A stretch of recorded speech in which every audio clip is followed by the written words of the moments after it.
이제 깊게 들어가면 너무 어려워요. 이런 부분들이. 하지만 우리 투자자분들께서 꼭 아셔야 될 부분만 제가 아주 좀 간략하게 설명을 드릴 테니까요. 끝까지 시청 부탁드리도록 하겠습니다. 자, 일단 CDS라는 용어가 있습니다. 좀 공부를 해보신 우리 투자자분들께서는 들어보신 용어가 될 것 같아요. CDS, 신용부도 스와프. 국가 차원에서도 이게 신용도에 굉장히 중요한 영향이 미쳐요. 은행권에서, 금융권에서.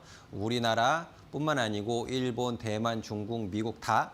그래서 이제 모건 스탠리나 뭐 JP 모건이나 국가에 대한 신용 등급, 뭐 AA 플러스 AA 마이너스 A 등급 이렇게 등급을 매기잖아요. 거기에 다 기초 자료로 제공되는 것이 CDS가 되겠습니다. 보시면 뭐 채권의 부도나 채무 불이행, 그러니까 부도로 생각하시면 돼요. 부도, 디폴트, 부도로 생각을 하시면 그래도 이해가 좀 쉬우실 것 같은데 이 지표가 이번에 엔비디아가 거의 7,500억 달러, 사실 그 7,500억 달러 그 이상이 지금 논의되고 있다라고 지금 알려지고 있어요.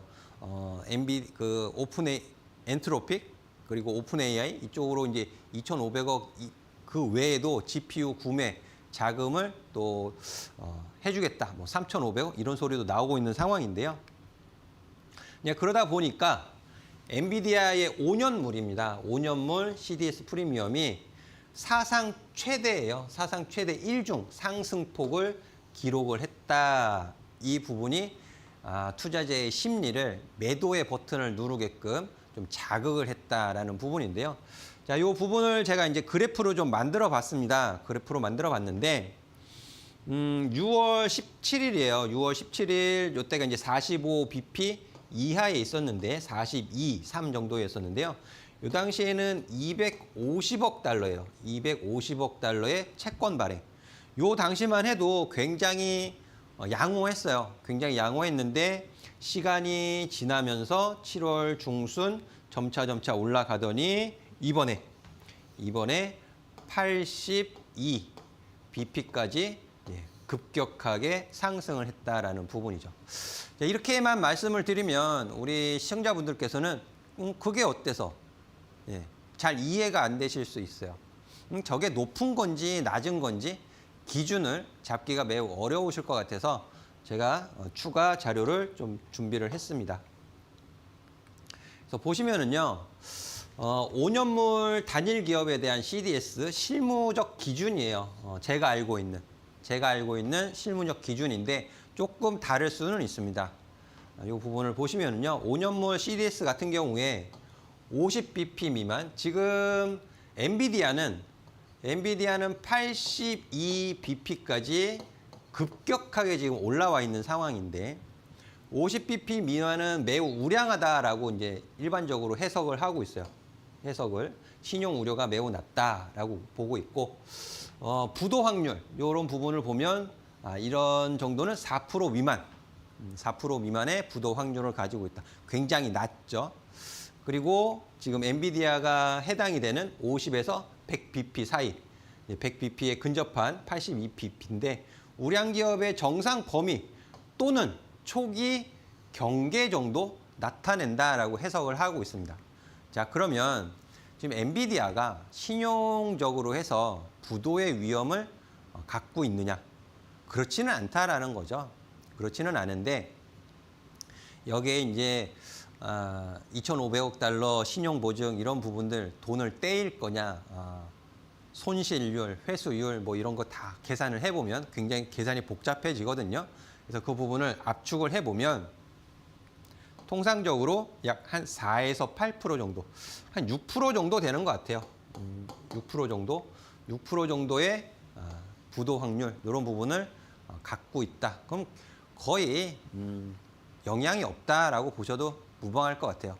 근데 이 부도의 확률보다는 43, 42 정도 되는 부분에서 82까지 너무 가파르게, 너무 빠르게 올라갔고 대규모의 자금이 이동, 논의가 되었다라는 부분이 시장으로 하여금 경계심을 갖게 만들었다라고 해석을 하시면 좋을 것 같아요.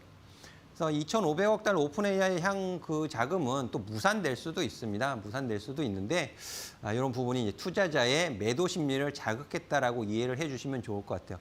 이런 부분은 또 시간을 두고 완화가 될 수 있는 부분이기 때문에 너무 또 실망하지 않으셔도 좋겠다라는 말씀을 드리고 싶고요.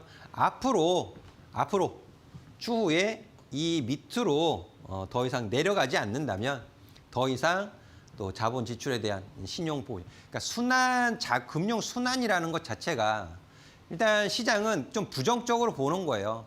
자연 발생적인 AI 수요 증가가 아니고 엔비디아가 관계사, 협력사한테 신용 보증, 돈을 또 투자를 하면서 가수요를 만들어가는 것 아니냐 이런 부정적인 시각을 갖게 만든 것도 사실이긴 합니다.